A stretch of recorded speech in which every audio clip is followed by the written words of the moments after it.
unpack trauma with someone who has mommy issues and no strings attached? Anymore? Then do I have a guy for you. That's right, Big Hat is back in town. Well, almost back in town. Since he's no longer associated with the Fatui, it's a little trickier to get a ship to Inazuma, but where there's a will, there's a way. So it's time to begin our journey to Inazuma and force Wanderer to relive his traumatic past for the third time. Maybe third time really will be the charm. We start the prologue by asking around the harbor for advice on how to get to Inazuma. We're told to go find Beidou, since she's probably the only one crazy enough to brave the storm surrounding the nation for one single person. Before we can ask Beidou, we're told to help out other members of the ship. Unlike with Arlecchino, it doesn't skip and forces us to help the other crew members. Honestly, the majority of them are fine because most people just reject us outright, but the people who do need help back in Liyue Harbor. And the teleport option for the Alcor doesn't unlock until the end of the prologue chapter. So we have to climb the mountain a second time. Why does Liyue require so much climbing? I mean, not that it matters to us much because, well, we can fly for the most part. With everyone's tasks complete, it's time to go talk to Beidou. We agree to the Crux Clash, so we head over to the arena to show off our abilities. Sit back, relax, and enjoy a healthy dose of prolonged eye contact.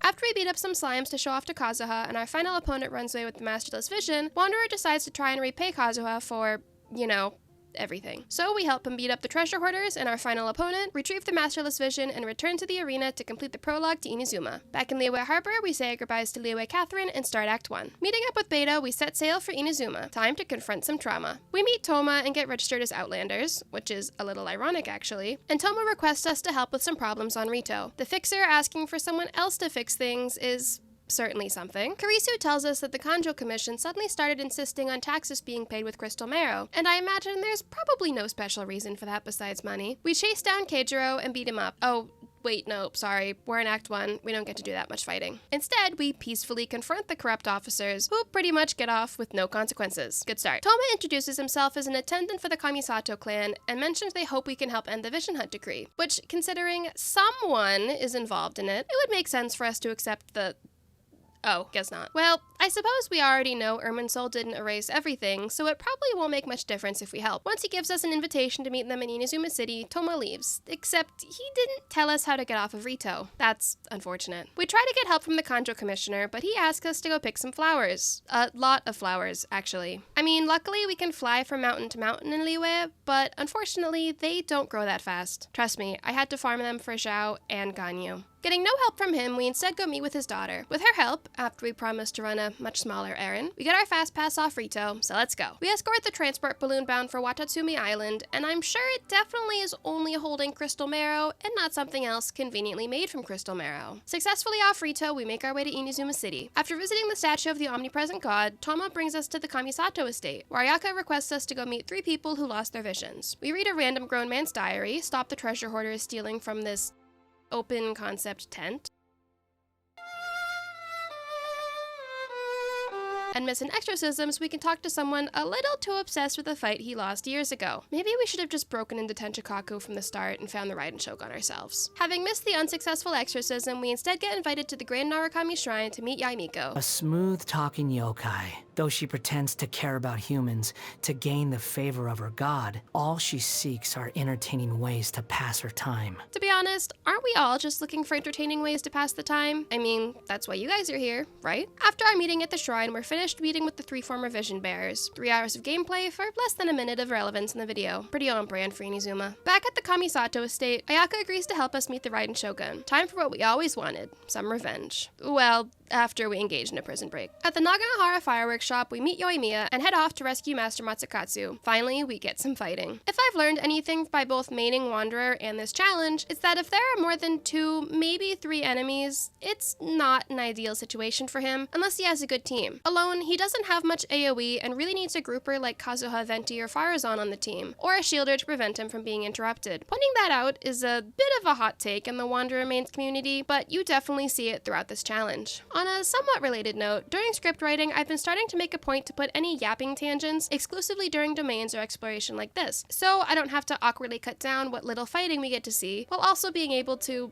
well, yap. Unlike Yoimiya's Act 1 story quest, I try to make my yapping well-timed, usually. Once we collect the 3 amulets and some chests, of course, we meet up with Yoimiya and escape with Master Matsukatsu after meeting Kujo Sara. Next on the agenda, some well-earned rest and relaxation. What happened to setting up a meeting for me with the Raiden Shogun? We completed Act 1 of Inazuma, so now it's time for Ayaka and Yoimiya's story quests. If you would like to see these in more detail, or well, any detail, go check out episode 3 of Arlecchino only. For this one, we're just gonna run the highlights. Before any of that though, I actually took a detour to go unlock more islands and make my life a bit easier in Act 2. I was initially thinking of putting this after the 2 story quests, but unfortunately, I have this in the corner, so it would be very obvious I moved things around. Would most people have noticed it? Probably not, but I'm sure there would have been at least one comment pointing it out, and that would have been one comment too many. So, here we are. At first, I wanted to bring Wanderer back to his humble beginnings, but I forgot you have to start the Tatara Tales World Quest to use the cannon, and that's too much effort for now. We watch the sunset over Tatarasuna and go to visit the outskirts of the furnace before returning to Inazuma City to get back to our story quests. Returning to Ayaka, we head to Rito to get some fabric, beat up some Ronin who robbed our pal Kurisu, and head back to Inazuma City. Honestly, if I was at a restaurant with a new friend and the owner started telling my friends I was basically a friendless loser homebody, I think I would fling myself into oncoming traffic. Maybe that's just me though. Ayaka nearly blows up the restaurant attempting to make some food, so we intervene, and at Paimon's suggestion, we make pizza. Or, well, tried to. Unfortunately, we had neither the cheese nor the flour. Flour was easy enough because it takes a short time to process. The cheese, on the other hand, takes all of 5 minutes each, which is way too long when you're impatient. But I knew that they sell cheese at the local store in Mondstadt, so I'll go for a quick trip there.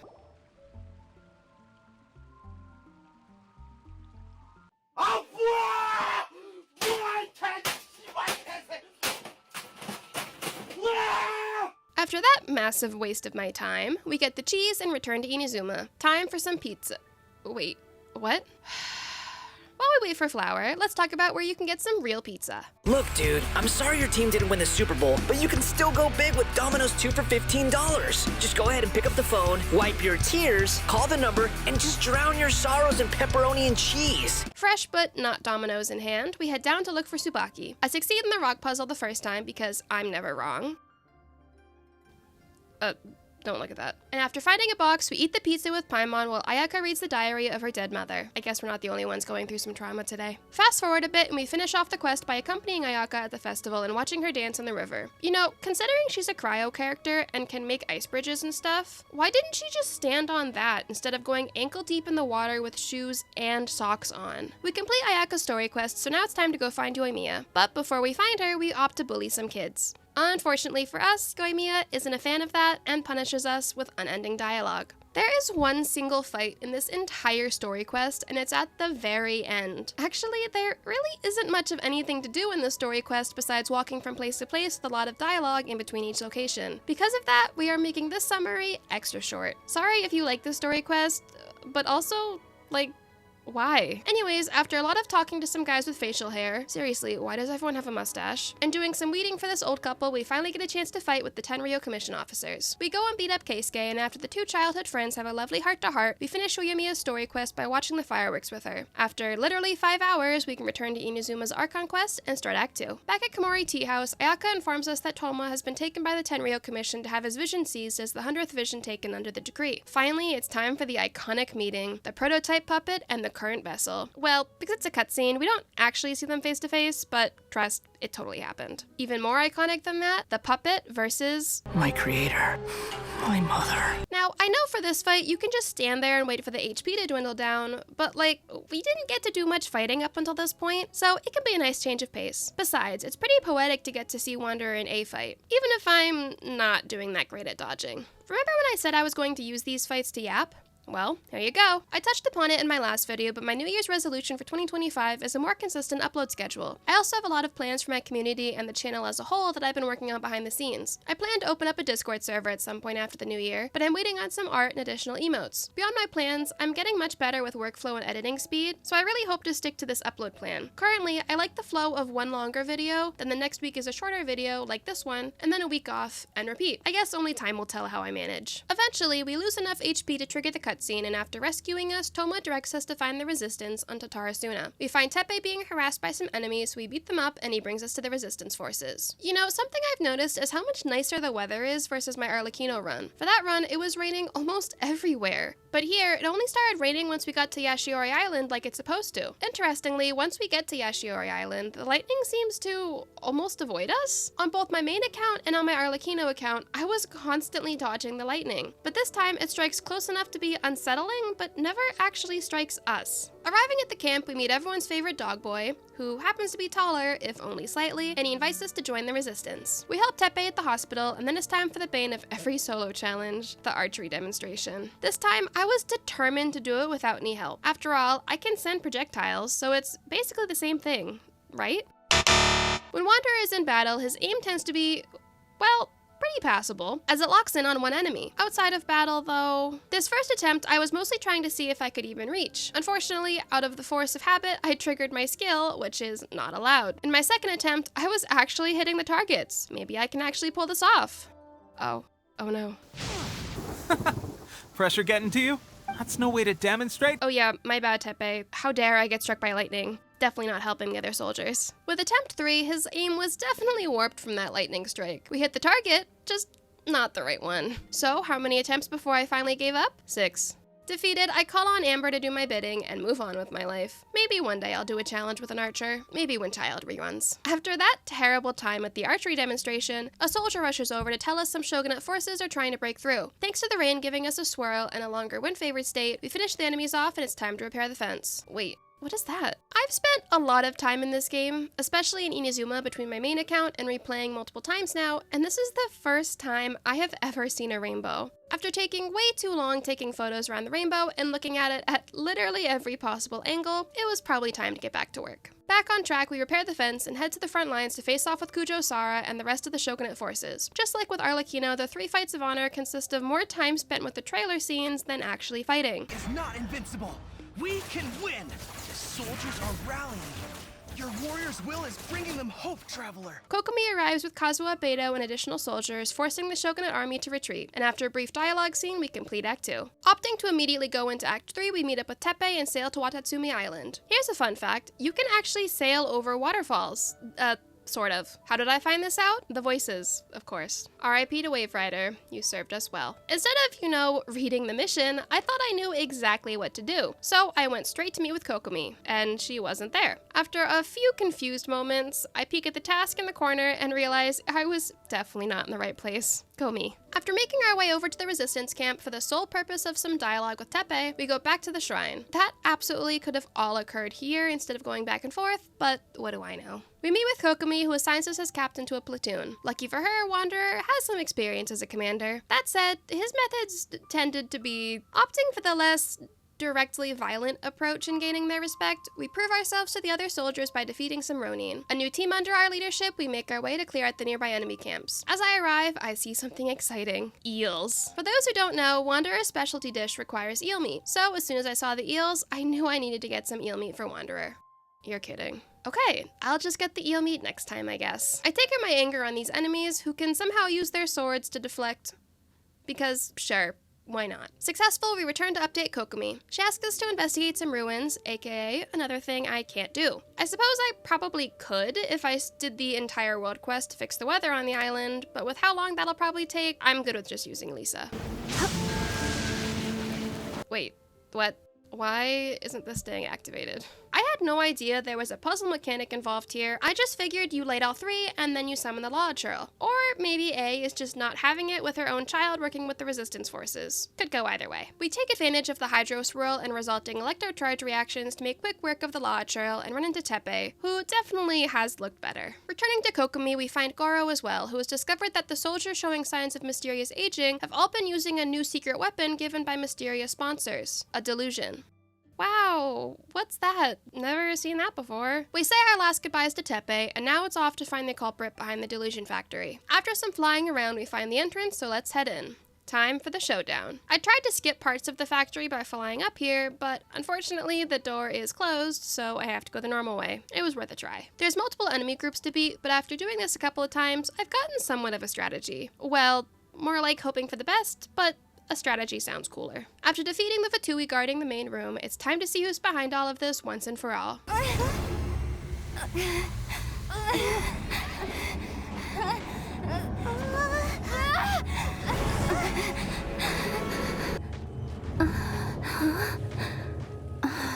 We meet with Yoimiya at the shrine, and she explains that she believes we might be capable of shaking A's will and saving Inazuma if we manage to return to her plane of euthymia. Before that, though, we have to complete anti-Raiden Shogun training. How fun. I decided this time I wanted to see if I could succeed in hard mode. After all, I totally had no problems with it last time. Never mind, easy mode it is. Managing to still do better with Wanderer than we did with Arlecchino, albeit barely, part 1 of the anti-Raiden Shogun training is successful. How did part 2 go? Well, it could have been better. In my defense, I hate these shield Meta churls because obviously I can't do much about the shield with an Animo Catalyst. That said, we succeeded, so a win's a win, even if it wasn't much of one. After meeting with Kujo Sara at the shrine, we went to find Sayu to get this grand plan rolling. Get it? Because she...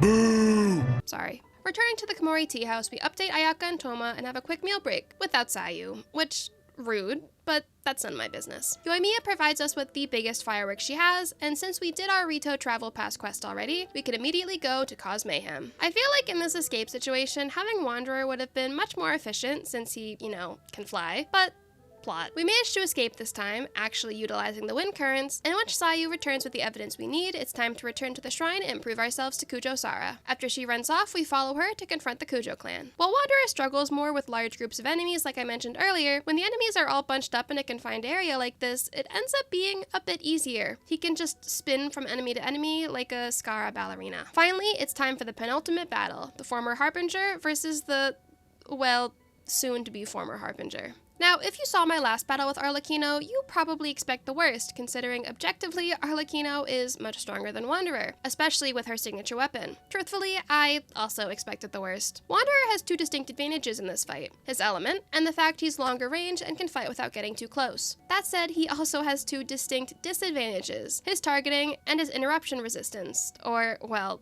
lack thereof. The interruption resistance speaks for itself, but as for his targeting, if I'm trying to remain close to the neutralizers in the corners, it's more likely he will target those with attacks instead of Signora. Regardless, it probably won't be worse than Arlecchino. While they fight, I think it's time for another Yap segment. Recently, I've had some people asking why I don't stick to one single challenge series, or suggesting I complete one challenge first before I start new runs. While I understand that thought process, the reason I do these challenges is a bit double-faceted. First, I, unlike other creators who do similar challenges, do not speed run these challenges. It's for my own sanity, and editing the same video series constantly ends up running me out faster. I tried it in the past, and, well, you guys saw the gaps in my uploads. Recording multiple challenge series at the same time gives me a chance to win the favor of the YouTube algorithm, as well as gives me a way to break up the work I do on my videos into more enjoyable bursts. Plus, it's my channel, so I'm just doing what I like to do. A second, completely unrelated thing that I want to talk about is that in the future, I was thinking of making videos down the line, yapping about travels and other random tangents. These videos would be much longer, but also be less editing. I've had quite a few comments of people who say they enjoy putting my videos on while doing other tasks, and honestly, as someone who also regularly does that with YouTube videos, that brings me immense joy. These videos would be similar to what Java the Cup does, where it's videos primarily for people to listen to in the background. For those videos, would anyone really care what I film as the video itself? I was torn between if I should include challenge runs in it, like completing world quests or exploration, or if it would be better to use my main account and just film exploration, building my characters, etc. Let me know what you think in the comments. Huh, that was surprising. It wasn't even on lower difficulty. Nothing remained in her ashes. I have no interest in those who have lost their future. You are the enemy of eternity. Hey, listen, you're the one who let him live his life. If that life is an enemy of your eternity, that sounds like a you problem. You speak of the descendant of the Kaitahara clan? Then isn't he... Wait, he also possesses an animo vision? And even managed to take on the Raiden Shogun's Muso no Hirotachi? Back on the plane of euthymia, it's time for the real battle with A, the creator versus the creation. Just like with Arlecchino, I'll give you guys the full fight, without yapping this time. Trust me, it went much better the second time around. Do you wish to become the enemy of eternity, traveler?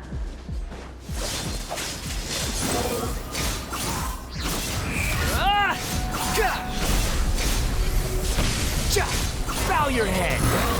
Evasion is futile. That's far enough!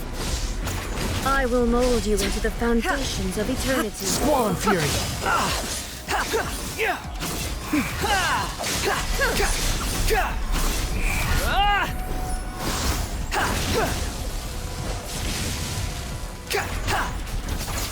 Behold! You are an enemy that requires special attention. That's far enough! Lightning falls on the land of eternity. Swollen Fury! You're dead!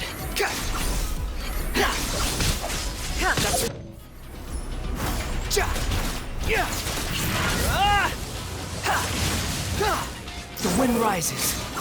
Instabilities will be removed.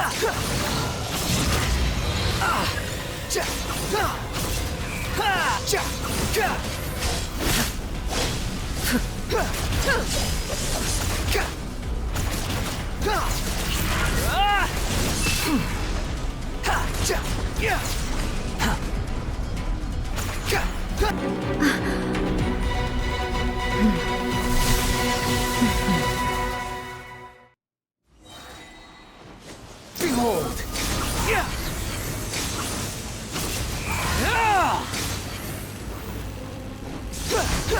How amusing! Cry loud!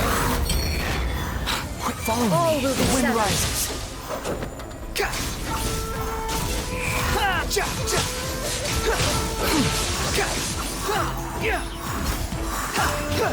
How amusing! Behold!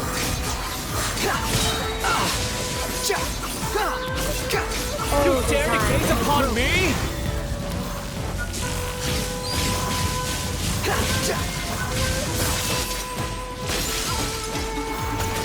The wind rises. All will be severed.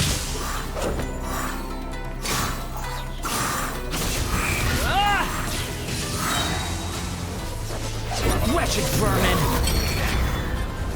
Having defeated A, the Vision Hunt decree ends, and we return to the shrine to meet with Yoimiya. Act 3 is complete, meaning we have successfully finished the Inazuma Archon quest. Originally, I had no intention of doing the Chasm quest in this video, and planned on doing it at the start of the Sumeru video. However, as I was editing Arlecchino's bonus video, which if you haven't seen, you can watch by following the card in the upper corner, if I remember to put it there, I found out I might have wasted my time doing the Chasm Delver's World quest. Now, I need to see for myself. We return to Liyue and talk to Catherine, who informs us about a commission in the Chasm. After we talk to the head miner about the strange behavior of the Hilichurls in the mines, it's time for the moment of truth. Did I waste my time? The answer? Well, yeah, on brand, to be honest. Initially, we're directed to start the Chasm Delver's quest to unlock the lower level. Bummer. I ended up just deciding to head to Sumeru at that point and do some artifact domain runs. A few days later, I logged in accidentally because I misclicked on the saved accounts section and saw on the map that I could access the Chasm Underground, even without having started the Chasm Delver's quest. I'm assuming that means if you don't do the Chasm Delver's quest, it just automatically unlocks that section of the map, or maybe it was just a glitch and that's why it took a couple days, but what I do know is I wasted my time on my Arlecchino account. At least it made for good content. Sort of. Underground, we run into Dainsleif. Well, actually, he runs into us at the outskirts of the Inverted City. To save time and to avoid re-explaining the quests, I'll just give a little highlight reel of the fights. If you want a more detailed run of the Chasm, you can go see my suffering with Arlecchino, but as redemption for that, I was able to beat up the 4 rounds of the Abyss Mages with minimal effort. It was so satisfying, it nearly brought me to tears. Unfortunately, Wanderer still can't do physical damage on anything that isn't an enemy, so we couldn't break these. Instead, Heizo helps us out with it. With this, we mark the end of Act 2 of the Traveler's Quest, so up next is the iconic Sumeru quests. Keep an eye on my community page, I'll be letting you guys decide what we name Wanderer in his interlude chapter. Please don't make me regret that. Special shout out to my channel members, I appreciate all of you very much. If you're new here and you enjoyed the video, make sure you like and subscribe so you can see more of me, and I'll see you all next time.